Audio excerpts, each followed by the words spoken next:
Jóvenes cachimbos, los saluda el profesor Rolando Rocha. Vamos a desarrollar el día de hoy el texto filosófico como parte de la semana 16ª. Ya en realidad el contenido temático está agotándose, pero de todas formas, en virtud de que en el último examen posiblemente se plantee algún texto filosófico o un texto científico, va a ser interesante establecer la confrontación entre los conceptos que vimos la semana pasada y el de esta semana, ¿no? Específicamente el producto de la práctica filosófica. ¿Qué se entiende por texto filosófico? En realidad el texto filosófico es un texto vinculado con el análisis, la reflexión profunda y crítica de distintas aristas de la vida. Son temas muy amplios, temas muy complejos también, y el abordaje que se realiza es un abordaje también amplio. El texto filosófico es el producto de todo un proceso de reflexión cuestionadora, un proceso de reflexión que pone en cuestión hasta los aspectos más obvios de la vida cotidiana, de nuestra cotidianidad, pero que en cierta medida están vinculados con un mecanismo que asegura la objetividad. Es la reflexión objetiva, crítica, la que permite derivar textos de carácter filosófico. Un texto filosófico es objetivo, al igual que un texto científico, sin embargo el texto científico cumple una función particular, que es la de resolver problemas, y para ello se plantean una serie de conjeturas. En el caso del texto filosófico, más bien se vuelca a la reflexión, no es su objetivo último y más relevante resolver interrogantes, sino más bien plantear un abanico de posibilidades de discusión. Esa es la médula de la práctica filosófica. En ese sentido, lo que vamos a hacer a continuación es abordar algunos textos filosóficos que harán posible extender un poco más este concepto. El concepto de filosofía en sí, cuyo sentido original en el mundo griego fue la búsqueda del saber por el saber, pero que ha tenido efectivamente un impacto más amplio que solo la búsqueda del saber por conocer, ¿no? En la actualidad, la filosofía podría tener una serie de aplicaciones interesantes en distintos ámbitos de la vida humana. Pienso yo, por ejemplo, en el ámbito de las profesiones. La formación profesional amerita efectivamente una reflexión filosófica profunda. En el ámbito, por ejemplo, del derecho, de la medicina, de las disciplinas humanísticas, siempre es importante la filosofía porque permite que podamos trascender y superar los escollos que podrían derivarse de nuestras intuiciones particulares, ¿no? Nuestro marco de conocimientos muchas veces es muy intuitivo, está lleno de prejuicios.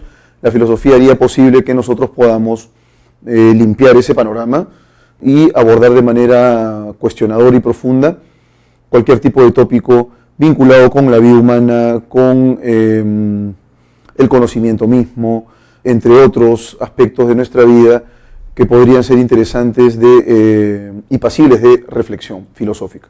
Entonces vamos con los textos de ejemplo, que son 4.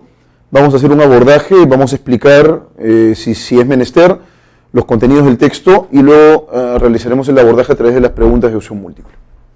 Bien, jóvenes cachimbos. Entonces tenemos aquí el texto filosófico, tenemos una pequeña definición. La temática es ecuménica en virtud de que son en realidad distintos los tópicos que se abordan: la realidad, el sentido de la existencia, el valor de la libertad, el fundamento de la ciencia. Y las disciplinas filosóficas, por ende, son también varias, ¿no? La nociología, la axiología, ¿no? La ética, entre otras disciplinas de carácter filosófico. Entonces la reflexión filosófica se decanta no necesariamente en la resolución de problemas, sino probablemente en un desagregado de problemas en términos más amplios, ¿no? Es posible que a partir de un interrogante se puedan desprender, con base en la reflexión filosófica, más interrogantes, que por supuesto van a ser interesantes y van a abrir también el debate en cuestión. Entonces vamos con el texto número 1. Texto número 1, dice aquí lo siguiente: la historia de la filosofía no es ciertamente un mero cúmulo de opiniones, una exposición de aisladas muestras de pensamiento sin vínculo alguno entre sí. Si la historia de la filosofía se trata solo como un ir enumerando diversas opiniones, y si todas esas opiniones se consideran igualmente válidas o sin ningún valor, conviértase entonces tal historia en inútil relato, o si se quiere, en investigación erudita. A ver, la historia de la filosofía no es simplemente un cúmulo de opiniones, ¿no? Eso es lo que nos está diciendo aquí. Si no es un cúmulo de opiniones que están aisladas, que están atomizadas, es porque el autor concibe la historia de la filosofía como algo más. Y entonces miren lo que dice aquí. Hay más bien en ella, o sea, en la historia de la filosofía, continuidad y conexiones, acción y reacción, tesis y antítesis. Eso quiere decir entonces que en lo que nosotros conocemos como historia de la filosofía desde Grecia hasta la actualidad, vamos a encontrar entonces una serie de engarces, ¿no? Una progresión, discusión por supuesto que se sustenta en lo que han dicho los filósofos con anterioridad, nutre la reflexión, de manera que no podríamos entender una corriente filosófica sin las corrientes que le han antecedido. Entonces dice lo siguiente aquí: y ninguna filosofía se puede entender realmente del todo si no se la ve en su contexto histórico y a la luz de sus relaciones con los demás sistemas. ¿Se dan cuenta acá? Entonces el ámbito relacional es la naturaleza relacional de la historia de la filosofía que hace posible que podamos establecer engarces significativos con otros sistemas de pensamiento. ¿Cómo va a entenderse de veras la mentalidad de Platón o a lo que le inducía a decir lo que dijo, a no ser que se conozca algo del pensamiento de Heráclito, Parménides y de los pitagóricos? ¿Cómo podría entenderse entonces la filosofía platónica si es que no se conoce en absoluto el pensamiento de Heráclito, Parménides, entre otros? El pensamiento platónico no es sino la evolución de un marco de conocimientos previo, ¿no? Una innovación también, por supuesto un planteamiento personal, particular, pero que no es que haya partido de nada, ¿no? Es en realidad un planteamiento que se decanta producto de otras tendencias de pensamiento. ¿Cómo podrá entenderse por qué Kant adoptó una posición aparentemente tan peregrina con respecto al espacio, al tiempo y a las categorías? Al menos que se tengan ciertas nociones sobre el empirismo inglés y se comprenda bien el efecto que produjeron en la mente de Kant las escépticas conclusiones de Hume. Entonces hay una relación causa-efecto ahí, ¿no? Hay una progresión, una gradación. Y si hay una progresión, entonces hay una conexión intrínseca. El tema central del texto es las relaciones en la filosofía, las tesis y antítesis filosóficas, las filosofías de Platón y Kant, la historia de la filosofía. Es sencillo. Aquí la clave correcta es la historia de la filosofía en rigor, ¿no? Nos hablan acerca del devenir y que hay una continuidad en virtud de que las disciplinas y las corrientes filosóficas se nutren unas de otras, ¿no? Clave correcta entonces, alternativa D. 2. El término peregrina se refiere a las, a lo raras que podrían resultar las afirmaciones kantianas si es que acaso no conocemos su influjo empirista, es decir, la influencia que él recibió, que era de tipo empirista, o la propuesta humeana, ¿no? O sea, él es producto básicamente de los filósofos que influyeron en él. Entonces el término peregrina es extraña, ¿no? Podrían parecernos extrañas si no conocemos a sus antecedentes, nuevamente. Y pregunta número 3, con respecto a la pregunta que se hace sobre Platón, se infiere que podríamos conocer a Platón si es que acaso antes no hemos conocido a Heráclito, a Parménides, etc. Entonces, ¿cuál es la clave? Se infiere que era un contemporáneo ateniense del filósofo Parménides, era un seguidor incondicional de Heráclito y Parménides, se comprende su pensamiento si se conoce a los presocráticos, esa es la clave, ¿no? Siempre a las fases previas de la filosofía, a las fases previas de ese proceso. La clave correcta sería la C. Vamos ahora con el siguiente texto. Quizás el más fácil y sencillo argumento que pretende probar la existencia de Dios sea el argumento de la primera causa. ¿Cómo es eso, profesor? Es decir, ¿cuál ha sido el origen de todo, ¿no? Se sostiene que todo cuanto vemos en este mundo, todo lo que te rodea, tiene una causa. Y que, por supuesto, que vamos desentrañando las causas particulares, ¿no? Hasta que finalmente se deriva a la siguiente idea. Se sostiene que todo cuanto vemos en este mundo tiene una causa y que al ir profundizando en la cadena de las causas llegamos a una primera causa y a esta le damos el nombre de Dios. O sea, Dios sería, en rigor, la causa prima, ¿no? Ese argumento no encierra ninguna validez. O sea, la causa prima no encierra ninguna, no es válida. Es lo que el autor dice directamente, ¿no? Puedo decir que cuando era joven y debatía muy seriamente estas cuestiones en mi mente, había aceptado el argumento de la primera causa, hasta el día en que a los 18 años leí la autobiografía de John Stuart Mill. Y hallé allí esta frase. Mi padre me enseñó que la pregunta ¿quién me hizo? No puede responderse, ya que inmediatamente sugiere la pregunta ¿quién hizo a Dios? Esa sencilla frase me mostró, como aún pienso, la falacia del argumento de la primera causa. ¿Bien? Si todo tiene que tener alguna causa, entonces Dios debe tener una causa. Si puede haber algo sin causa, igual puede ser el mundo de Dios. Aquí han colocado que, pero barrunto que tiene que ser de, ¿no? Por lo cual no hay validez en ese argumento. Es exactamente la misma naturaleza que la opinión hindú de que el mundo descansaba sobre un elefante y a su vez el elefante en una tortuga. Y cuando le dijeron, ¿y la tortuga en qué descansa? El indio le dijo, ¿y si cambiásemos de tema? El argumento no es realmente mejor que este. No hay razón por la cual el mundo no pudo haber nacido sin causa. Tampoco, por el contrario, hay razón de que hubiera existido siempre. No hay razón para suponer que el mundo haya tenido un comienzo. La idea de que las cosas tienen que tener un principio se debe realmente a la pobreza de nuestra imaginación, ¿no? Y entonces, empecemos con la resolución entonces. El autor define lo que es la primera causa, pero a partir del segundo párrafo, lo que hace el autor es impugnar esa aseveración como carente de toda validez, ¿no? El texto trata sobre A, el rechazo hacia la primera causa del mundo, B, lo falaz del argumento de la primera causa, Dios como la causa probable de lo existente y la naturaleza como lo eternamente existente.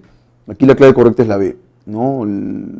La falsedad o el carácter falso del argumento de la primera causa. Una idea incompatible con respecto a lo manifestado en el último párrafo es que si existe algo sin causa, eso necesariamente es el mundo. Por el necesariamente, mis estimados cachimbitos, porque puede ser que sí, puede ser que no, esta sería la aseveración incompatible. Eso es falso, ¿no? Si todo tiene una causa, entonces Dios tiene una causa. No hay razón por la cual el mundo no existe eternamente. Y finalmente, para la opinión hindú, el mundo requiere apoyo físico. Luego, 3. Se infiere de lo escrito por el autor en el segundo párrafo que A. El problema de la existencia de Dios no le interesaba en su juventud. El autor era creyente hasta que leyó la autobiografía de John Stuart Mill. La lectura de la autobiografía de John Stuart Mill lo convirtió en dogmático. La discusión de la primera causa era frecuente con sus amistades. Entonces la clave correcta es la siguiente, ¿no? Él dice que aceptaba la causa prima, aceptaba ese argumento falaz, hasta que lee la autobiografía de Stuart Mill. De ahí se percata en efecto que se trata de un argumento falaz. La clave correcta sería alternativa B. Vamos ahora con el texto filosófico 3. Es un texto nada menos que de Bertrand Russell. Texto muy interesante. Así que vamos a pasarle revisión de inmediato. Se señala lo siguiente aquí. Así, la incertidumbre de la filosofía es, en una gran medida, más aparente que real. Los problemas que son susceptibles de una respuesta precisa se han colocado en las ciencias, mientras que solo los que no la consienten actualmente quedan formando el residuo que denominamos filosofía.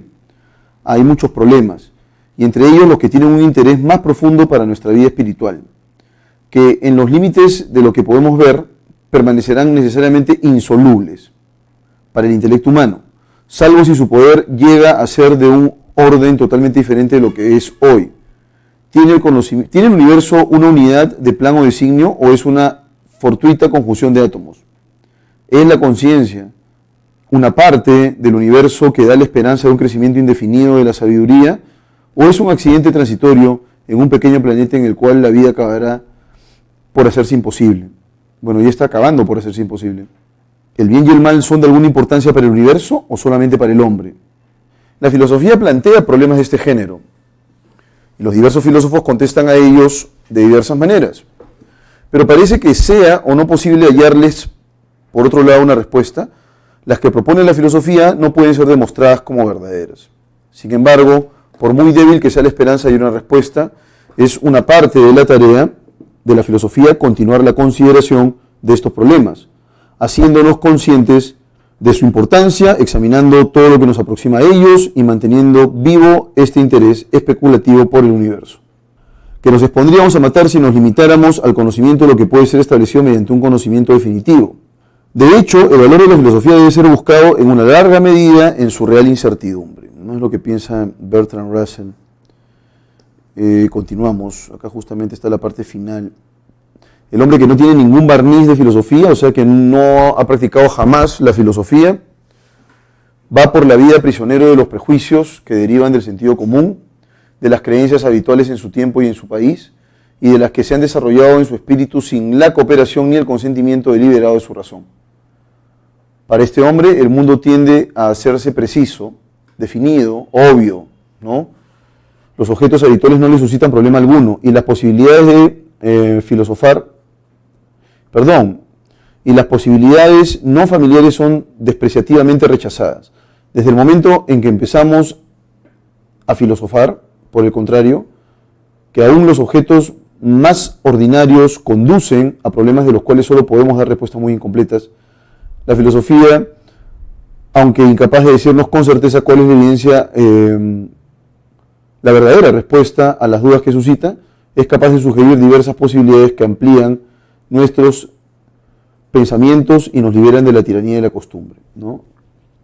No solamente de la tiranía de la costumbre, pienso yo, pero en todo caso nos dice aquí que el hombre que no vive de filosofía, vive atormentado.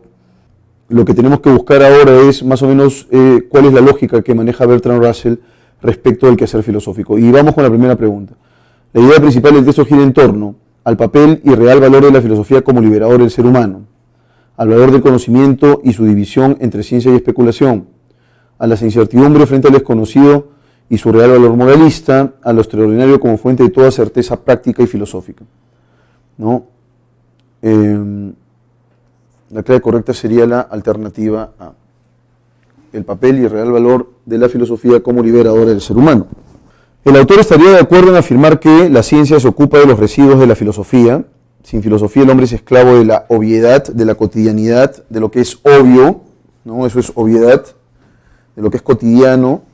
Entonces, ¿cuál sería la clave correcta aquí? La clave correcta sería la alternativa B, ¿no? Un hombre neófito, lego en filosofía, lo más probable es que dé todo por sentado, todo por hecho, y no cuestione en rigor las labores, las prácticas, etc. Pregunta número 3, respecto al tránsito entre lo impreciso y lo definido. Justamente es una de las partes discrepantes con Bertrand Russell, ¿no? Él señala que el conocimiento científico, aunque no lo dice directamente, ¿no? Pero podríamos inferirlo. El conocimiento científico es definitivo, dice ahí, y en realidad, en el marco de la epistemología actual, no se sostiene el hecho de que una afirmación científica sea una categoría taxativa, ¿no?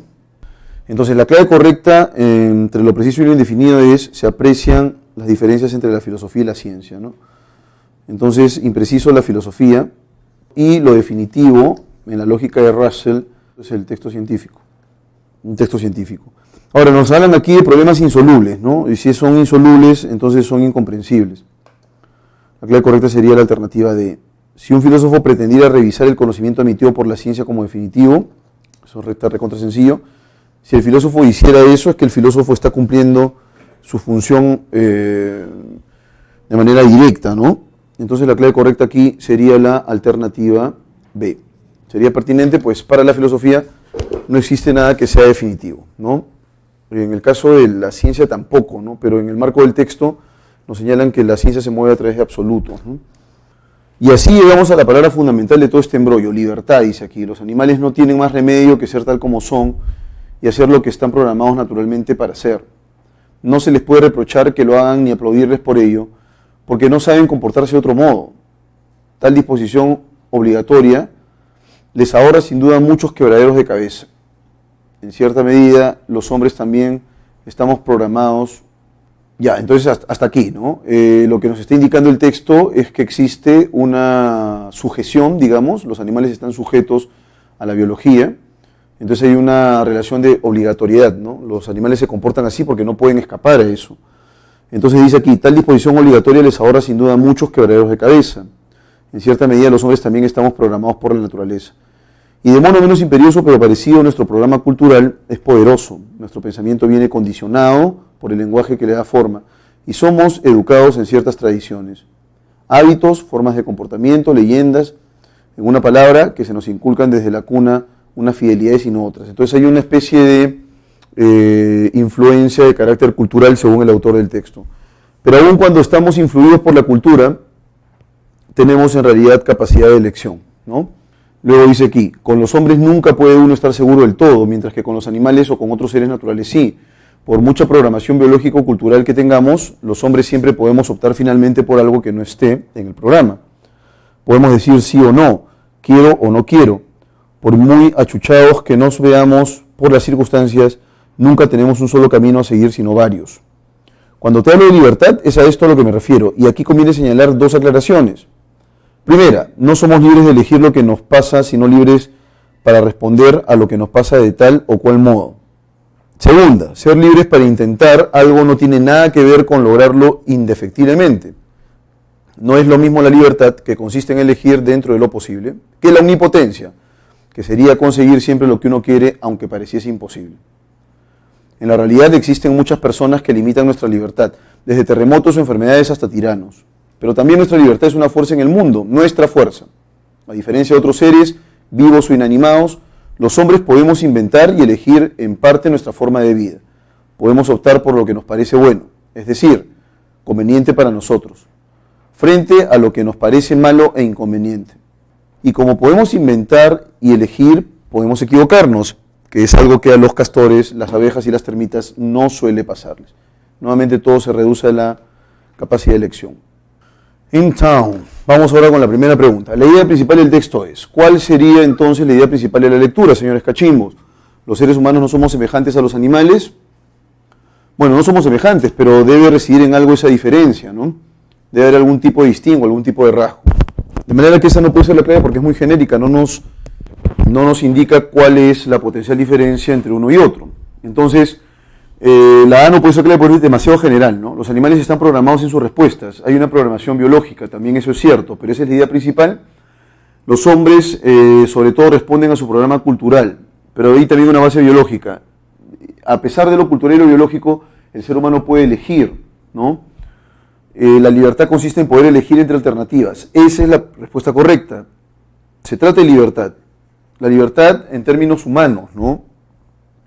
La libertad es privativa del ser humano. Si tú te comes un pollo a la brasa y ves lo que está en tu plato, entonces te enterarás que ese animal no ha elegido estar ahí, ¿no? Si una gata fuese capaz de resistirse a su conducta de celo y evitase encontrarse con otros gatos, entonces sería una gata esquizofrénica paranoide. Estas son categorías humanas, ¿no? No puede ser esa la clave. Un ente que dispondría de libertad, sí, porque tendría capacidad de elección. Un felino con una seria, debió decir seria, ¿no? Acá han colocado serie, vamos a corregir. Una seria enfermedad. Un animal afectado de depresión. También, digamos que la depresión animal, bueno, habría que definir en qué consiste, si acaso existe, ¿no? Luego dice acá, la palabra remedio tiene el sentido contextual de paliativo, que es una atenuación, ¿no? No es un remedio completo, sino la atenuación de una dolencia. Curación, panacea, que es el remedio completo, total, de todas las enfermedades. Y alternativa sería la clave correcta, ¿no? Pregunta número 4, una idea incompatible con respecto al tenor del texto es que, busquemos la negación. Una persona de 90 años tiene bastante limitada su libertad, es cierto. No va a poder salir pues a jugar pelota todos los días, ¿no? Va a haber alguna serie de restricciones de carácter físico. Nadie es responsable de sus actos cuando gobierna un dictador.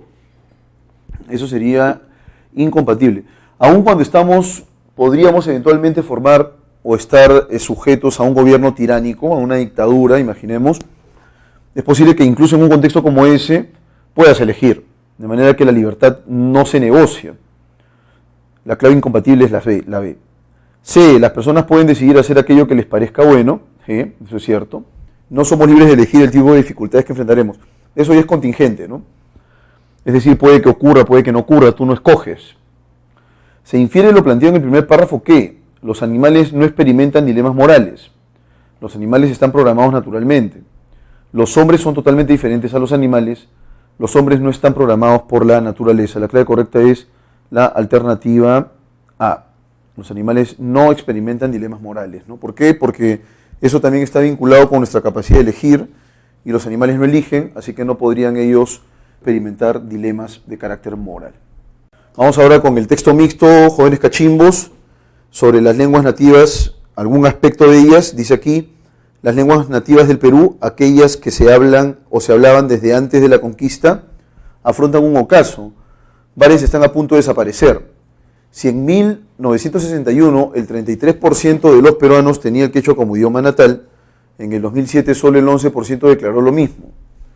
El aymara, por su parte, pasó de ser una lengua materna del 3,5% de la población a serlo del 0,4% en el mismo periodo. De continuar esta tendencia, futuros censos ratificarán que somos un país que se entiende cada vez más exclusivamente en español. Ahora, si el español es la lengua predominante, la consecuencia obvia es que las lenguas minoritarias van a padecer, ¿no? Van a sufrir, digamos, menoscabo. Probablemente disminuye el número de hablantes, eso hay que tenerlo en consideración, ¿no? Entonces, estimados cachimbos, vamos ahora con el segundo párrafo. El diagnóstico para las lenguas nativas no es optimista, ¿no? Es demasiado práctico hablar y ser entendido por cualquiera, es una necesidad de la vida, dice acá, del trabajo, de la educación. Mi pronóstico sigue siendo el mismo, va a continuar la disminución del uso del quechua y del aymara y los otros idiomas minoritarios van a desaparecer, afirma Richard Webb, economista y director del Instituto del Perú de la Universidad San Martín de Porres. En esta especie de darwinismo lingüístico, mejor suerte correrían aquellas lenguas con más hablantes. Después de todo, el quechua y el aymara gozan de un gran número de usuarios en el país. El panorama es más sombrío aún para idiomas como el Jacaru Lima o el Iquitu Loreto, que tienen menos de 600 hablantes, en su mayoría adultos mayores. Para evitar la desaparición de las 47 lenguas nativas del Perú, el Estado ha implementado varias estrategias en los últimos años. La más reciente es la Política Nacional de Lenguas Originarias, Tradición Oral e Interculturalidad, que fue promulgada por el Ministerio de Cultura el 10 de agosto de 2017. Agustín Panizo, jefe de la Dirección de Lenguas Indígenas del sector Cultura, resume la política en 3 ejes. El primero de ellos, la garantización o la garantía de la transmisión de idiomas nativos. O sea, tienes que, digamos, promover que los idiomas nativos originarios se transmitan de una generación a otra. ¿Cuál es el segundo componente o el segundo eje? Trabajar en su valoración positiva. Esto quiere decir que los hablantes tienen que valorar en rigor su lengua, pero no solamente los hablantes nativos, sino también las personas que no hablan esos idiomas, ¿no? Reconocer su relevancia, reconocer su importancia, la importancia de la diversidad y preservar su conocimiento mediante la pedagogía del estudio lingüístico. Eso quiere decir que también es importante que se creen materiales de trabajo para el aula, si acaso se piensa articular mecanismos de alfabetización en lengua originaria, y el estudio lingüístico se refiere en rigor a las descripciones, la documentación lingüística que se pueda realizar de la lengua, ¿no? Y luego tenemos aquí, porque se trata de un texto mixto, jóvenes cachimbos, algunas cifras al respecto, ¿no? Dice acá, perfil del quechuahablante, suma 100% en vertical, y luego el 79% de las personas que hablan quechua viven en el interior del país, ¿no? Esto, de alguna manera, es discrepante de la cifra que está aquí abajo, ¿no? Porque quienes hablan quechua en Lima el 22% y el interior 78%, debería ser 21% y 79%, pero bueno, ese es un detalle, hay un 1% ahí de margen de error.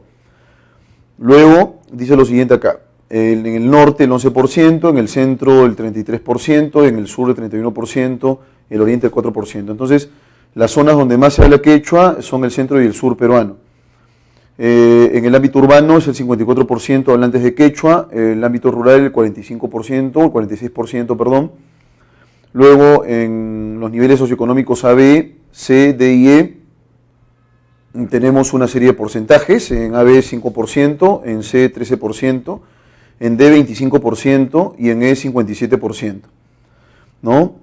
Que es el nivel más deprimido en el que encontramos una mayor cantidad de hablantes, ¿no?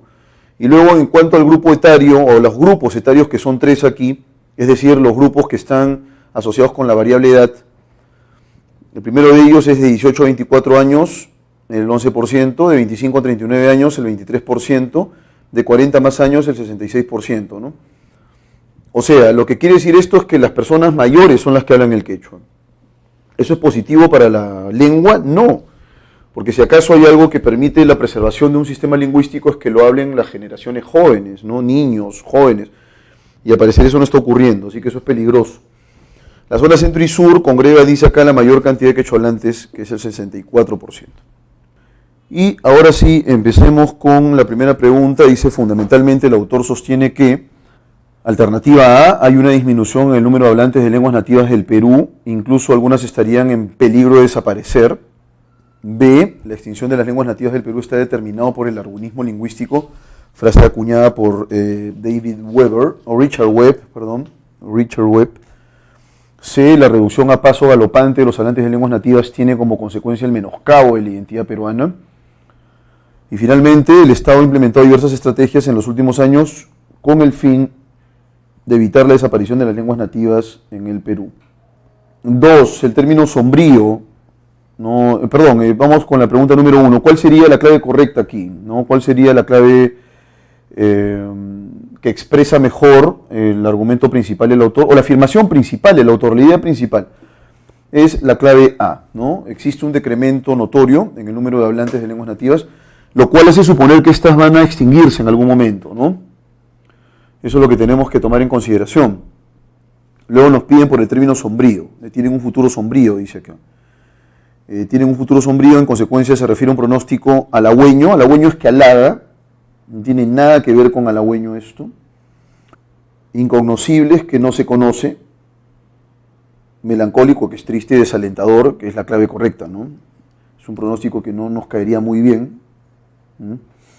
Vamos ahora con la pregunta número 3. A partir de la imagen es válido deducir sobre los quechohablantes ¿qué? ¿Qué podríamos deducir a partir de la imagen? ¿No? Tenemos una serie de datos vinculados con grupos etarios, con niveles socioeconómicos, los ámbitos en los cuales encontramos más quechohablantes, se contrasta el ámbito rural, el ámbito urbano. Entonces, a partir de esta imagen podríamos deducir sobre los quechohablantes que millones de peruanos ya no podrán transmitir el idioma quechua a sus futuros descendientes. El 64% de ellos reside en la zona centro y sur del Perú y el 36% tiene su residencia en Lima. Eso no se puede deducir porque eso es textual. El número ingente de ellos afirmó que pertenecen a los sectores socioeconómicos A y B. Eso es falso, eso sería incompatible más bien, porque hemos visto nosotros un mayor porcentaje en las zonas más deprimidas, ¿no? La diferencia etaria indicaría que esta lengua está perdiendo prestigio entre los más jóvenes, lo cual es cierto, es apenas un 11%. A partir de cuándo podríamos deducir eso, ¿no? Los jóvenes se resisten a hablar la lengua. De la relación texto-infografía sobre las lenguas nativas, podemos afirmar que A. La situación de las lenguas quechua y aymara es la más acuciante, es decir, la más urgente, debido a su número reducido de nativohablantes. Un porcentaje de personas quechohablantes habría sufrido discriminación por expresarse en esta lengua nativa. El Estado ha implementado políticas ad hoc con el fin de conservar a las lenguas con mayor número de hablantes. El 22% de los hablantes de lenguas nativas tiene su residencia en Lima, mientras que el 78% de ellos reside en provincia. Bueno, en principio la infografía está vinculada solo con el quechua, así que a lenguas nativas no puede ser la clave, ¿no? Quechua aymara solamente es quechua, tampoco puede ser la A. El Estado ha implementado políticas ad hoc con el fin de conservar las lenguas, también no puede ser. Podemos afirmar que es la B, porque ahí sí se enfoca en los quechohablantes. Y hay una parte aquí en la lectura que dice lo siguiente: ya sea por la marginación o la violencia, miles de peruanos dejaron de transmitir su idioma a sus hijos. Nos hablan de miles, pero no de porcentajes. Los porcentajes los encontramos en la infografía, y ahí establecemos entonces el punto vinculante. La clave correcta es B. 5. Si el Estado aplicara una política centrada exclusivamente en preservar las lenguas nativas mediante la pedagogía y el estudio lingüístico, probablemente el porcentaje de hablantes de las lenguas nativas continúe disminuyendo. Esta política sería la panacea para la revalorización de las lenguas nativas. El porcentaje de lingüistas bilingües se incrementaría en las universidades y se observaría un decremento exponencial de la discriminación lingüística. Bueno, en principio, si yo ponderara la pedagogía y el estudio lingüístico, son 3 los ejes. En primer lugar, la transmisión de la lengua. Lo habíamos visto, la transmisión de la lengua. La transmisión de la L1, la lengua materna. Luego, la valorización de la lengua, la valorización de la L1. Y luego, la parte pedagógica y lingüística, ¿no? Entonces, esos 3 componentes tenemos que priorizar. Y entonces acá nos hablan de uno. Si se aplicara una política centrada exclusivamente en uno de ellos, bueno, sería pues una política débil, ¿no? Sería una política débil porque está dejando los otros 2 componentes relevantes de lado, y eso, por supuesto, que va a traer consecuencias negativas. ¿Cuál sería la clave entonces? La clave correcta sería la alternativa A. El porcentaje de hablantes de las lenguas nativas continúe disminuyendo. Vamos ahora con el texto dialéctico. En el texto dialéctico se señala lo siguiente: la enseñanza del curso de religión en las escuelas viola la libertad de pensamiento, no debe haber símbolos religiosos ni rezos en las escuelas públicas, Si los padres católicos quieren este tipo de construcción, debe ser una actividad extracurricular. Hay un claro trato discriminatorio para los alumnos que no profesan la religión católica y cuando llegan a la escuela tienen rezo obligatorio, cuadernos y símbolos religiosos. Y si deciden no participar, les dicen que se quedan afuera sin ninguna actividad alternativa, dijo Torcuato Socio. Además, un problema poco analizado es que también se vulnera el derecho al trabajo porque docentes no católicos no pueden ejercer en el dictado de este curso. La enseñanza de la religión es en una sociedad pluralista, era admitida cuando se creía que era el único recurso para la formación moral. Hoy hay consenso pedagógico de que la moral ciudadana de todos, que todos compartimos, no precisa de la enseñanza de una religión. Uno puede ser ateo o agnóstico y no considerar que la moral viene de uno u otro dogma. Si se quiere enseñar todas las religiones, no lo cuestionamos. Sería darles conocimientos a todos los chicos, pero no es lo que pasa. O sea, se pondera ahí una religión que es la católico-cristiana, ¿no? Entonces, el argumento fundamental aquí es no religión, ¿no? El autor del texto A está en contra de la religión, la enseñanza de la religión. La enseñanza de la religión. No se debe enseñar religión en el colegio. Y el texto B señala lo siguiente: la enseñanza religiosa es un aspecto fundamental en la formación integral de la persona y un elemento imprescindible en el ejercicio del derecho de la libertad religiosa y de conciencia. Es un derecho garantizado por la Constitución. Sin esta garantía, la Constitución no habría tenido en cuenta, en efecto, ni la formación plena del alumno ni la libertad religiosa. Para los católicos es un deber solemne y una necesidad grande la formación religiosa y moral en los centros escolares, en los que se forma el hombre y la sociedad de mañana. No se trata de una cuestión ideológica, sino de derechos. Un Estado democrático no debe dar la espalda al ejercicio de este derecho de padres y alumnos. No caigamos en la trampa de considerar que el tema de la enseñanza religiosa escolar es un asunto privado o de la Iglesia. Es una cuestión en la que está en juego la persona y la sociedad. Se necesita un apoyo social, legislativo y efectivo a este derecho y deber, por la importancia que la enseñanza religiosa tiene para el aprender a ser hombre y a realizarse como persona con sentido libre y verdadero. Lo que se haga en ese terreno contribuirá al rearme moral de nuestra sociedad y a la humanización de la misma, sino que no hay progreso digno de llamarse así. Es necesario que la enseñanza religiosa se reclame e imparta, se dignifique, se potencie, se acredite cada día más ante los alumnos, padres, profesores, sociedad y se regule mejor. Respecto a los argumentos esgrimidos en los textos A y B, es válido afirmar que la opinión de ambos autores diverge, o sea, se distingue, se diferencia en el papel de la educación religiosa en la formación moral de las personas, lo connatural, lo innato del derecho a libertad religiosa y de conciencia en América, el carácter heterogéneo de la educación religiosa que se dicta en el Perú, el rol del curso de religión en la decadencia moral acaecida ocurrida en la sociedad. Entonces, la clave correcta aquí sería la alternativa A, ¿no? El papel de la educación religiosa en la formación moral de las personas. En A, el antónimo contextual de pluralismo es, en B, el término solemne con nota, ¿no? ¿Cuál sería el antónimo contextual de pluralismo? Pluralismo es heterogeneidad, ¿no? Diversidad. Y solemne con nota, ¿qué cosa? Seriedad, ¿no? Seriedad, respeto en grado sumo. La clave correcta sería la alternativa A, ¿no? Lo contrario a plural, que es heterogéneo, diverso, es homogeneidad. Y la palabra solemne se vincula con la palabra gravedad, que es no severidad, sino más bien solemnidad, ¿no? En ese sentido. En la B, la palabra eclecticismo, ¿no? Es la capacidad de poder detectar los aspectos positivos de tendencias que son divergentes, ¿no? Y de eso formar un juicio propio. Y circunspección es seriedad, ¿no? Seriedad. A partir de lo expuesto en el texto A, respecto al dictado del curso de religión en las escuelas, es válido deducir que los docentes no católicos no participan en el dictado de la materia. Es una materia que aborda el conocimiento de las religiones del orbe. El dictado del curso está a cargo de docentes afiliados al catolicismo. La catequización del alumno se realiza como actividad extracurricular. La clave correcta es la A, ¿no? Los docentes que no profesan la religión católica pues no enseñan religión, ¿no? Hay una especie de marginación o exclusión. Pregunta número 4, con base en lo sostenido por Antonio Cañizares. ¿Es coherente pensar que sin la enseñanza del curso de religión en las escuelas, las personas A, gozarían de una educación integral en los colegios, rechazarían la educación obstaculizada por prejuicios, refrendarían los beneficios de una educación laica, no recibirían una formación integral en los colegios? Entonces, Cañizares es el autor del texto B, ¿no? Quien está de acuerdo más bien con la enseñanza de la religión en las escuelas. Entonces, en virtud de esta óptica, nosotros podríamos deducir lo siguiente, ¿no? Que no recibirían una formación integral, porque él considera que la enseñanza del curso de religión es fundamental para que el alumno no solo reciba conocimientos, sino también se pueda formar desde el punto de vista moral. Entonces la clave sería la D.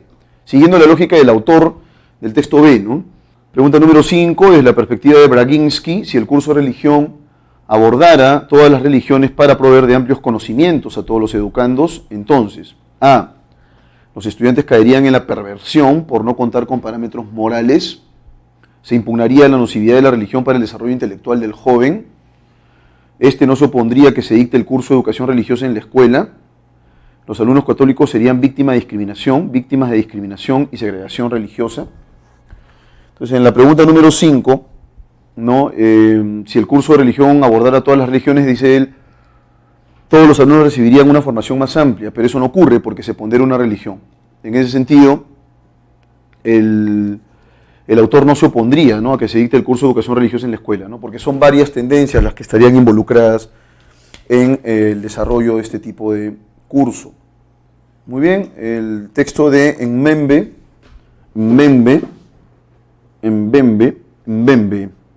Según Zygmunt Bauman, las guerras en la era de la globalización no tienen entre sus objetivos la conquista, la adquisición y la requisa de territorios. Su forma sería más bien idealmente la de un ataque relámpago.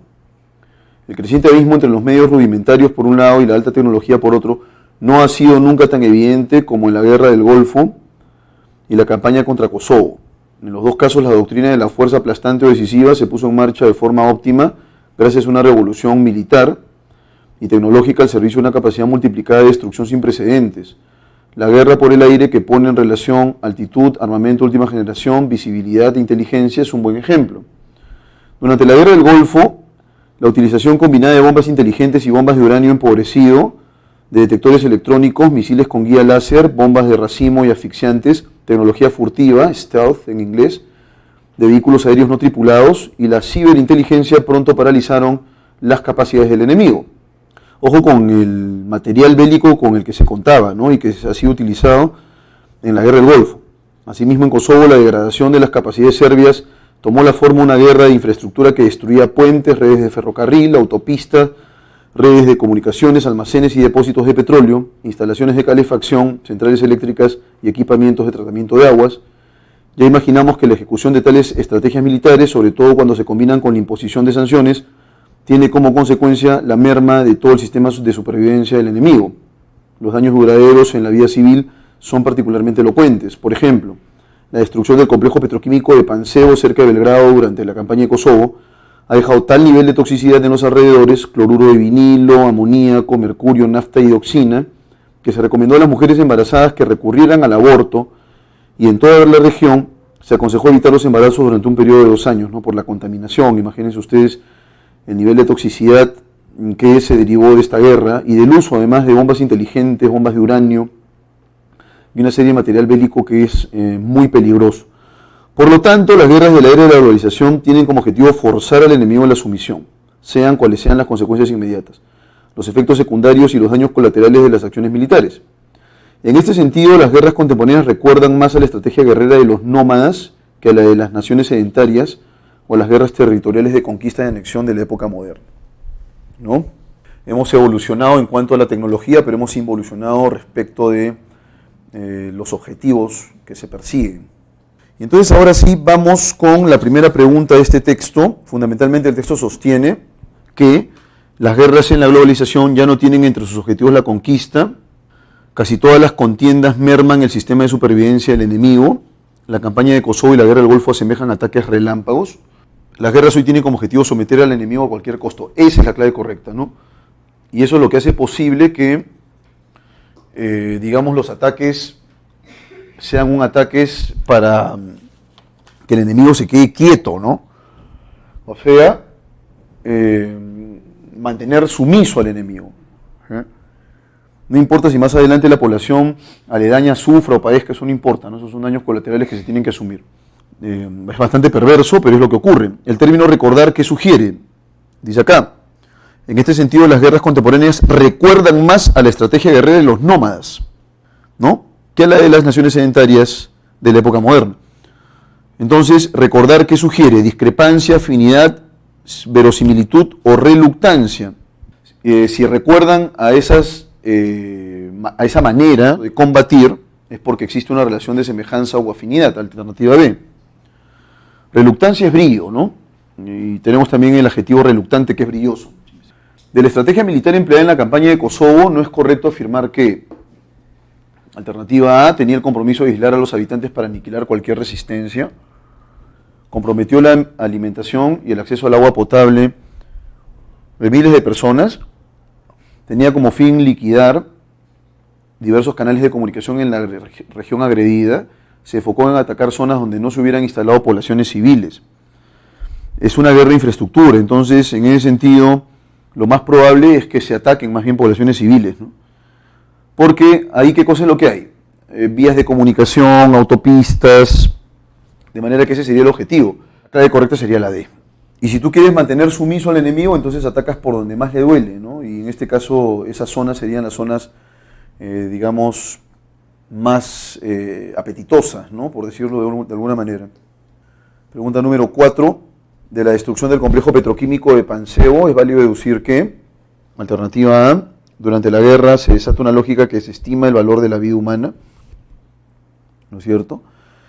Si es sometimiento del adversario a cualquier precio, la clave correcta es la A, ¿no? Una lógica que desestima el valor de la vida humana, simplemente lo que quiere es mantenerlo sumiso, ¿no?, a cualquier precio. Entonces esa es la lógica contemporánea: la vida humana vale muy poco.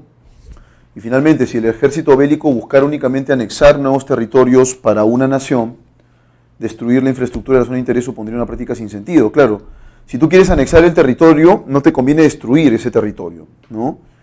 Entonces destruir la infraestructura sería pues un despropósito, si lo que quieres es anexar nuevos territorios. La clave es la A. Vamos con el texto mixto inmediato. Los hackers tradicionales disfrutaron de sus conocimientos como si se tratara de una especie de superpoder que podía ser usado para el bien o para el mal. Podían escribir softwares exitosos, nuevos lenguajes o diseñar juegos. Todo el boom de la informática. También eran capaces de inventar sistemas para encriptar la información de forma segura. Pero quizá otro hacker inventara un sistema para averiguar las claves o desproteger el sistema, y con softwares cada vez más complejos también aumentaron los problemas. Ya no se trataba únicamente de proteger una PC, había que proteger todo tipo de dispositivos, hacerlo a través de una red con millones de máquinas interconectadas y contar con conocimientos, herramientas y presupuesto para enfrentarse a amenazas que pueden ser enormes debido a lo jugoso del botín. Si hay una interconexión, el impacto es mucho mayor, ¿no? Eso llevó a la era de los hackers contra los crackers, la eterna batalla entre el bien y el mal. Los hackers, además de seguir inventando y encontrando soluciones ingeniosas en otras áreas, vieron cómo la seguridad es una cosa importante, ¿no? Era el campo donde más se usaba el término con que se identificaban, lo cual resultaría ser una desgracia colateral. Por otro lado, la lista de malos usos que se puede dar a la tecnología es casi infinita, tan amplia casi como la que se pueda dar un cuchillo, una cámara de fotos o la portada de un periódico. Esos hackers malos son capaces de robar millones de contraseñas de las bases de datos de las grandes empresas o usar sus conocimientos para clonar tarjetas de crédito o interceptar los mensajes que se envían de un móvil a otro. El problema no está en la tecnología en sí, está en su uso. En si el hacker que está detrás del teclado tiene un objetivo noble o busca simplemente fastidiar, enriquecerse o hacer algo peor, ¿no? Vamos con la siguiente figura, los hackers en las organizaciones. Tenemos el white hats, que son sombreros blancos. Estos se encargan de la seguridad informática, ¿no? Entonces, los beneficios que brindan básicamente están vinculados con la seguridad, ¿no? Y por esa razón dice acá, utilizan sus conocimientos en la informática con fines benéficos. Se encargan de que la información de cualquier entidad esté segura en la red. Los analistas de seguridad, por ejemplo. Pero ahí tenemos los otros, los black hats, que son los crackers o sombreros negros. Usan sus habilidades en la informática para ingresar a redes o equipos de cómputo y causar daño, ¿no? Se valen de cualquier carencia o agujero para generar nuevos ataques. Y finalmente los grey hats o sombreros grises están entre los límites de los hackers, black hats y white hats. Tienen la habilidad para acceder a sistemas y redes, aunque sus propósitos dependen de si están siendo contratados por una organización para protegerla o para vulnerar los intereses de otra, ¿no? El contrato, es importante eso, ¿no? Porque eso va a implicar un acuerdo económico, pues si los contratan no va a ser gratis, no va a ser ad honorem. Entonces, pregunta número 1. Leídos en conjunto, fundamentalmente el texto y la infografía desarrollan como tema, alternativa A, una clasificación de las actividades que han ejercido los hackers, una periodización de las varias mutaciones del término hacker, las diferencias más importantes entre los hackers y los crackers, una tipología de los hackers según los propósitos que persiguen. Entonces lo que hay aquí es, por así decirlo, una clasificación de los hackers de acuerdo con la función o el objetivo que intenta cumplir, ¿no? La clave correcta es dedo. En el caso de uso, que se utiliza casi al final, el problema no está en la tecnología en rigor, ¿no? Sino más bien en el uso que se le dé a esa tecnología. Si el hacker que está en el teclado quiere ayudar, quiere molestar, quiere enriquecerse o algo peor, dice acá. Entonces, en ese sentido, las implicancias son de carácter ético, ¿no? Heurístico es relativo al conocimiento, ¿no? Que permite conocer o saber. Así que no tiene nada que ver. 3. Respecto a la caracterización de los greyheads que figuran en el gráfico, es válido deducir que viven obsesionados por infligir daño a equipos y sistemas de ciertas compañías. Pueden ser calificados como mercenarios debido a la manera en que operan. Recuerden la parte económica o pecuniaria, la clave es B. Efectivamente son mercenarios porque ellos van a ser contratados. Y si hay un contrato, hay por supuesto un estipendio pecuniario que van a recibir. La clave correcta sería B entonces. Prefieren brindar sus servicios a empresas de información y seguridad de datos. Por lo general prestan sus servicios a grupos con exiguos, con pocos recursos económicos. No, porque van a ser contratados. Considerando la lectura del segundo párrafo, resulta evidente que en el gráfico se clasifica a los hackers según el rol que asumen en el ámbito de la seguridad. Se muestra que la tecnología supone un serio riesgo para todo tipo de industria. El color de los sombreros se relaciona directamente con la habilidad del hacker. Pueden existir hackers con marcados rasgos amorales en el mundo electrónico. ¿No? En el caso del hacker, entonces, de acuerdo con el papel o el objetivo que van a cumplir, ¿no? Es que van a surgir una serie de denominaciones. Y ojo que ellos empezaron realizando sus labores en distintos ámbitos, pero pronto en realidad se dieron cuenta que el ámbito donde más se solían utilizar las terminologías de hacker, cracker, bad hat, white hat, grey hat, ¿no? Estaba vinculado con el ámbito de la seguridad. Entonces, por esa razón la clave correcta sería la A. Se clasifica a los hackers según el rol que asumen en el ámbito de la seguridad. Y finalmente, si en todos los softwares se implementara un sistema que los desactivara cada vez que se usen en perjuicio de terceros, las actividades nocivas de la mayoría de crackers crecerían de manera notable, el desarrollo de la informática se anquilosaría, se detendría por la inmovilidad de los crackers, los hackers volverían a considerar que su conocimiento es como un superpoder. La defensa de la seguridad sería un ámbito más interesante para los greyheads, ¿no? Que son los mercenarios. Y entonces, si hubiese un sistema que desactive cada vez que se usen en perjuicio de terceros, por supuesto los greyheads encontrarían en defensa de la seguridad un ámbito donde podrían aplicar sus conocimientos. Vamos ahora con el texto A. La materialización del proyecto Tía María, dice acá, es de sumo valor, de suma valía para Arequipa y el Perú. En este sentido, sobre la aprobación de la licencia de construcción de Tía María, Julio Velarde, presidente del BCR, sostiene que este proyecto es de todos los peruanos. Velarde sostuvo que una minería que no contamine era necesaria en el Perú y que la oposición, solo por oponerse al proyecto, no tenía justificación, teniendo en cuenta el impacto que esto conlleva en la economía nacional. Solamente para la región de Arequipa, 600 millones de pago de impuestos, 1.400 millones de dólares en inversión y 3.600 puestos de trabajo en la fase de la construcción. Será el impacto directo del proyecto, explica el ministro Francisco Ismodes. Pero eso llegará en unos años, cuando la mina empiece a operar. ¿Qué pasa ahora? De acuerdo con el ministro, desde el año pasado se ha iniciado un plan de desarrollo para el corredor al que afectará las operaciones de la mina. Por ejemplo, hemos identificado un plan para desarrollar un proyecto de agua y saneamiento en la provincia. Islay no tiene agua y saneamiento, agrega. Del lado de la empresa, Raúl Jacob, gerente financiero de Southern Perú, comenta que con la inversión de 1.400 millones de dólares del proyecto se podrían también realizar inversiones sociales en agua y saneamiento, transporte, salud, educación y agricultura. Otros beneficios son la construcción de 7 hospitales y 17 centros de salud, así como 183 colegios. Sin embargo, hay que reconocer que hay un grupo pequeño que tiene opiniones negativas que difícilmente va a cambiar, pero en cualquier caso lo importante es la disposición de la empresa de crear ese espacio de diálogo, comenta. Bueno, entonces aquí vemos que el autor del texto A, Reategui, tiene, digamos, una posición favorable a este proyecto Tía María por la cantidad de dinero que va a generar, puestos de trabajo, etcétera, etcétera. Texto B. El proyecto Tía María en Arequipa es de la Southern Peru Copper Corporation. Es un claro ejemplo de lo que puede ocasionar un proyecto minero que se vende engañosamente con la imagen del progreso. Nos hablan de miles de millones de inversión y cifras espectaculares, pero nadie valoriza los otros miles de millones que se sacrifican debido a la contaminación del aire y el agua de las zonas aledañas. Sin duda, la minería de Tajo Abierto es la más peligrosa del mundo, pues además de contaminar el aire con emanaciones de gases tóxicos que atentan contra la vida de los pueblos, produce grandes desequilibrios hídricos al elevarse el nivel de sedimento de los ríos, al mismo tiempo que se afectan las aguas subterráneas.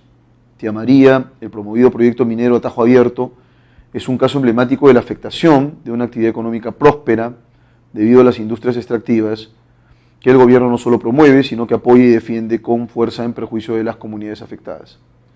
Y a pesar de que ahora la Southern ha anunciado que va a usar el agua del mar, alternativa negada antes del conflicto social, el peligro sigue latente por la contaminación que, de todas maneras, ocasionaría la extracción de miles de toneladas de cobre al año. Y si bien se habla de 3.500 trabajos directos que se generarían a partir de la explotación de Tía María y los ingresos por canon a la región, los impactos económicos y sociales no la justifican, ¿no? Entonces aquí el autor está abiertamente en contra por el impacto medioambiental, también la pauperización, los problemas sociales que esto deviene o que devendrían de estos o que generarían estos. Interesante texto, de hecho. Vamos ahora con los siguientes textos, o las siguientes preguntas, perdón. Pregunta número 1, ¿cuál sería el tema de discusión desarrollado en ambos textos? ¿No? ¿Cuál sería el punto de inflexión? 1, el tema de discusión que se desarrolla en los textos es los efectos nocivos y lucrativos de la minería Tajo Abierto en Arequipa. No es el proyecto, específicamente es el proyecto Tía María, ¿no? La polémica en torno a los beneficios del proyecto Tía María en Arequipa. C, un pernicioso proyecto minero que amenaza el medio ambiente del Perú. D, los usufructos, o sea, la explotación para obtener réditos, ganancias obtenidos por la comunidad gracias al proyecto Tía María. Lo que se discute es cuál va a ser el impacto, ¿no? O sea, ¿son realmente beneficios los que podemos nosotros derivar de este proyecto o no? Lo que queda claro es que efectivamente va a haber bonanza económica, por lo menos va a haber una inversión económica considerable, pero el impacto medioambiental que va a generar es negativo, ¿no? Ahora, oponerse solo por oponerse, ¿qué cosa implica? Carencia de argumentos viables en contra del proyecto Tía María, falta de argumentos para refrendar el proyecto minero Tía María, la base sólida para elogiar la minería Tajo Abierto en Arequipa, y una justificación lógica contra los proyectos mineros en Arequipa. La clave correcta aquí sería la alternativa A. La carencia de argumentos viables en contra del proyecto o contra el proyecto Tía María. 3. A partir de los argumentos esgrimidos en el texto B en contra del proyecto Tía María, podemos deducir que hay un apoyo unánime en la región Arequipa para con el proyecto minero Tajo Abierto Tía María. Este proyecto requiere una inversión mínima de 1.400 millones para garantizar su viabilidad. La minera Southern Perú ha confirmado que va a usar agua del mar como alternativa para reducir la contaminación. Este perjudicará al ambiente y a la sociedad por las sustancias nocivas que producirá, ya que es de Tajo Abierto. Lo que podríamos nosotros deducir de los argumentos planteados por B, que son en contra obviamente, es que el proyecto Tía María va a perjudicar el ambiente y a la sociedad por las sustancias nocivas que producirá, ya que es de Tajo Abierto, ¿no? Y la minería de Tajo Abierto es la más dañina, dice acá. En la pregunta 4 dice lo siguiente, nos piden lo que es incompatible. Señalar que Julio Velarde apoya cualquier tipo de minería sin tener en cuenta las repercusiones sobre el medio ambiente porque se reconoce la necesidad de la actividad minera legal o ilegal para dinamizar la economía en Arequipa. El presidente del BCR apoya la minería que no es perniciosa para el medio ambiente. Se necesita una minería, pero una minería que sea amigable con el medio ambiente, con el entorno. Entonces el presidente del BCR apoya ese tipo de minería, ¿no? Por lo cual sería incompatible señalar que Julio Velarde apoya cualquier tipo de minería, ¿no? Apoya, pero la minería sostenible y que además permita tener una relación armónica con el medio ambiente. Si tras un minucioso estudio se probase que los beneficios económicos para Arequipa y para el Perú en general superarían las expectativas inicialmente proyectadas, entonces ¿Sería posible reducir el impacto negativo sobre el medio ambiente? Bueno, en la pregunta 5 se enfoca en los beneficios económicos, y en tanto que se enfoca en los beneficios económicos, la A no puede ser la clave, ¿no? Claro, probablemente las cifras nos sorprendan aún más, pero eso no quita que el impacto al medio ambiente sea negativo. B, habría igualmente una oposición, pues esta considera que los beneficios crematísticos, es decir, económicos, no compensan el daño ambiental. La clave correcta es B. Bien, señores, pasamos a la parte final de la separata. Vamos con el texto en inglés número 1. Dice aquí, mosquitoes are not just annoying, ¿no? Annoying. Los mosquitos no son solo molestos. ¿De dónde viene? Viene de annoy, cuyo significado es molestar, ¿no? Molestar, incomodar. They are dangerous, es decir, son peligrosos. Ahí tenemos dangerous. These, estos, little, pequeños, bloodsuckers. La palabra bloodsucker, ¿no? Es chupasangre, ¿no? Estos pequeños chupasangre causan millions of deaths every year, millones de muertes cada año, by transmitting malaria and other potentially deadly illnesses, por transmitir malaria y otras illnesses, enfermedades. Hemos visto illnesses y diseases. Disease, enfermedad, illness, enfermedad. Enfermedades potencialmente mortales. But there is something else, pero, there is, existe o hay, something, algo, else, más, algo más, that may bother you, que podría o que puede molestarte. Bother también es molestar. Vamos a colocarlo aquí, aunque ustedes van a tener vocabulario luego, pero igual lo coloco acá. To, también. Este to es también, voy a colocarlo por aquí al costado. Entonces hay algo más. ¿Qué cosa es ese algo más? Vamos a ver. Mosquitoes do not affect everyone. Los mosquitos no afectan a todos in the same way, de la misma manera. Smell, la palabra smell puede ser olfato, ¿no? Puede ser olfato, aunque también puede ser sinónimo de olfatear, ¿sí? Smell, el olfato, body temperature, la temperatura del cuerpo, and genetics, y la genética, all cumplen en conjunto an important role, un rol importante, ¿no? In wither, la palabra wither es sinónimo de sí. En sí, a person, una persona, is attractive, es atractiva, to mosquitoes, para los mosquitos.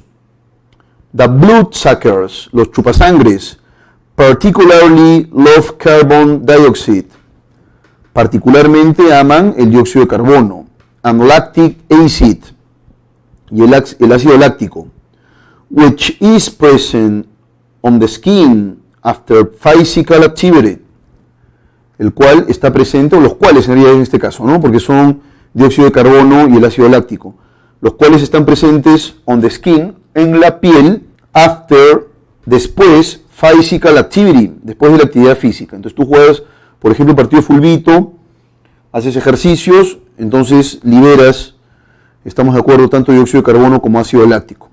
Sorpresivamente, diet, la dieta, and blood type, y el tipo de sangre, do not seem, no parece, to matter, importar mucho. Bueno, entonces hay una cuestión interesante, ¿no? Son una serie de variables las que hay que considerar para avivar el seso acerca de por qué los mosquitos tienen una proclividad mayor con ciertas personas, ¿no? De pronto a ti no te pica ni uno y a tu hermano lo picotean hasta más no poder. Bueno, tiene que ver esto con ciertas sustancias, ¿no? La temperatura corporal, el olfato, la genética también. Each human body cada cuerpo humano produce up to, hasta 400 distinct chemical odors, 400 olores, eso es odors, olores químicos distintos, some of which mosquitoes, algunos de los cuales los mosquitos avoid. ¿Qué es avoid? Para avoid es sinónimo de evitar, que los mosquitos evitan. And some of which, y algunos de los cuales, they are attracted to, ¿no? Algunos de los cuales los atraen a los mosquitos. Scientists, los científicos, han determinado that two types of chemical odors, que dos tipos de olores químicos, that people emit, que las personas emiten, repel mosquitoes, repelen a los mosquitos. Ahí tenemos una fórmula química, ¿no? 6-methyl-5-heptane-1. Esta en particular, este químico, este olor químico, esta combinación química, which smells, la cual huele, like nail polish remover. Hay que tener cuidado aquí, la expresión o la frase nominal es nail polish. ¿Y qué es nail polish? Es esmalte de uñas. Esmalte de uñas. Y la palabra remover es la acetona, por ejemplo, ¿no? Que remueve el esmalte de uñas. And geranial aceton. Y la acetona de geranio, which has a floral scent, que tiene una esencia floral, ¿no? As you might guess, como podrías adivinar, these two odors, estos dos olores, are being explored as repellents. Están siendo explorados como repelentes. Bueno, claro, ¿no? Si los mosquitos pueden evitar ciertas sustancias o ciertos químicos, de eso podrías eventualmente preparar un repelente de mosquitos. In addition, además, to the building bug repelling emitted by a lucky few, ¿no? En adición al repelente emitido por algún suertudo, por una persona afortunada, some people have a chance, algunas personas tienen una oportunidad of building up a tolerance, a desarrollar una tolerancia to mosquito bites, y la palabra bites es picadura, aunque puede ser mordida también. Una tolerancia a la picadura del mosquito, ¿no? Mientras some will be left to wish for one. Mientras algunos están en búsqueda de una, ¿no? ¿De una qué, profesor? De una tolerancia a la picadura de mosquito. Vamos entonces rápidamente con las preguntas. Bueno, aquí tienen ustedes el vocabulario, ¿sí? Tienen el vocabulario aquí. Bloodsucker, butter, chemical odor, dangerous, death, fluorescent, etcétera, etcétera, ¿no? Entonces ustedes lo van a ver para que puedan contrastar con las claves, ¿no? Y ahora sí, vamos con la primera pregunta. Mainly, the passage is about, ¿no? Principalmente el pasaje sobre the preference of mosquitoes to bite one person or another, ¿no? La preferencia de los mosquitos a picar una persona u otra. The danger that mosquitoes represent, el peligro que los mosquitos representan nowadays, en nuestros días, en estos días, hoy en día, in the world, en el mundo. The kinds of odors, los tipos de olores that mosquitoes prefer, que los mosquitos prefieren in a normal person, en una persona normal. Y alternativa D, the features and individual need to be immune to mosquitoes, las propiedades que una persona necesita para ser inmune a los mosquitos. Bueno, entonces aquí nos están hablando acerca de qué es lo que determina que unas personas sean más picadas por los mosquitos en comparación con otras, ¿no? Por consiguiente, la clave correcta es la A. Y luego, the antonym of the word avoid, y avoid es evitar, is affect, permit, evade, escape. Si es el antónimo de evitar es permitir, permit. According to the passage, we can infer that 6-methyl-5-heptane-1 odor, de acuerdo con el pasaje, podemos inferir que este químico, el olor de este químico, can be used as repellent of other kind of insects. Pueden ser utilizados como repelente de otro tipo de insectos. Bueno, aquí no nos hablan de otro tipo de insectos, nos hablan del mosquito en rigor. Así que esa no puede ser la clave, ¿no? Nos piden lo que podemos inferir aquí. Is a type of odor, es un tipo de olor, that smells, que huelen, like nail polish remover, como el removedor, ¿no es cierto?, de el esmalte de uñas. is not the only kind of odor that mosquitoes repel. No es el único tipo de olor que los mosquitos repelen o que repelen a los mosquitos, ¿no? La clave correcta sería la C. La D, permit human beings, permite a los seres humanos to prevent serious illnesses, prevenir enfermedades graves. La clave correcta sería la C entonces. Muy bien. Question number 4, it is consistent, es consistente, es una pregunta de compatibilidad. About mosquitoes that day, ¿no? That day, perdón. Es consistente sobre los mosquitos que ellos prefieren personas who produce, que producen, odors, olores, like general acetone. Olores como la acetona de geranio, ¿no? Are the principal reason, son la razón principal, people die, la razón principal por la cual las personas mueren, every year, cada año, worldwide, en todo el mundo. Alternativa C, like some type of chemical made after physical activity. Les gusta algún tipo de químicos que producen o se producen después de la actividad física. Y finalmente, only consider persons with a warm body temperature. Solo consideran personas con una temperatura corporal caliente, ¿no? La clave correcta sería la alternativa C, porque efectivamente después de realizar actividad física dice que hay algo ahí, algunos químicos que se despiden y que son o que generan en realidad predilección por parte de los mosquitos, ¿no? La clave correcta es la C. Pregunta número 5. If mosquitoes were not able, si los mosquitos no fueran capaces to transmit malaria, de transmitir malaria, or other dangerous diseases, u otras enfermedades peligrosas, then, entonces, probablemente, the author would not consider them. Probablemente el autor no los consideraría, este es el los. Ahí tenemos el would más el consider, ya saben que eso sería el potencial. No los consideraría o no consideraría a estos dangerous, peligrosos. Mosquitoes would be considered uninteresting for doing research. Los mosquitos serían considerados de poca importancia para hacer investigación. C. People would stop considering, las personas dejarían de considerar these little bloodsuckers annoying. Dejarían de considerar molestos a estos pequeños chupasangres. Y finalmente, letter D, the two odors, los dos olores, considered in the study, considerados en el estudio, would be totally useless, serían totalmente productivos, inservibles. La clave correcta sería la alternativa A.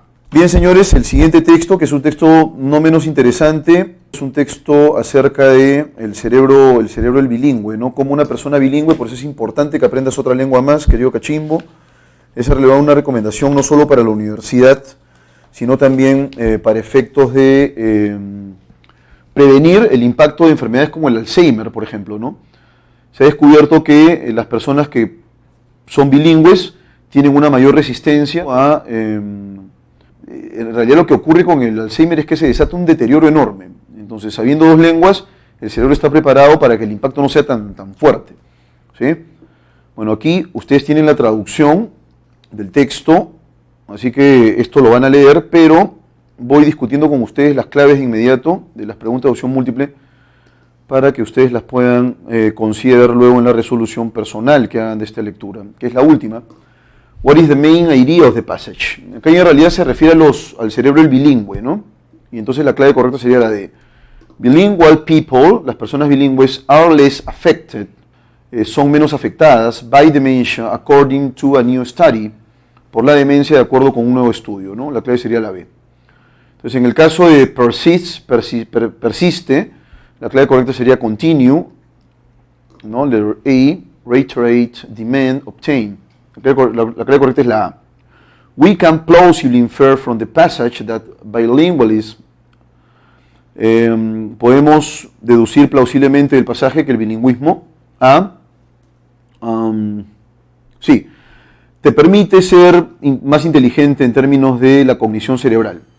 la clave correcta aquí sería la alternativa B, ¿no? Does not prevent, no previene, o no te previene, pero es does not prevent you, ¿no? No te previene from the developing, desarrollar Alzheimer's, ¿no? No es en realidad una estrategia preventiva, sino más bien lo que hace es frenar un poco el impacto que puede derivar del Alzheimer. Y finalmente, pregunta número 4. It is not true about the study referred in the passage that. No es cierto sobre el estudio referido en el pasaje que. Bueno, aquí la clave es excesivamente obvia y hasta absurda, ¿no? It was realized at New York University. Esto es cierto, ¿no? Fue realizada en la Universidad de New York, pero la Universidad de New York es en Estados Unidos, ¿no? Y aquí dice in Toronto, Canadá. Bueno, eso es incompatible, ¿no? Es absurdo. Y finalmente, if a person refuse, si una persona rechazara, to learn a language, aprender una lengua, other, diferente, acá tiene un significado distinto al de otro, ¿no? Diferente, than his own, ¿no? A la suya propia, in his entire life, en toda su vida, ¿no? Then, o sea, si una persona rechazara aprender una lengua a lo largo de toda su vida, una lengua diferente a la materna, ¿no? Entonces, that would be because the person was bored of learning language at the school.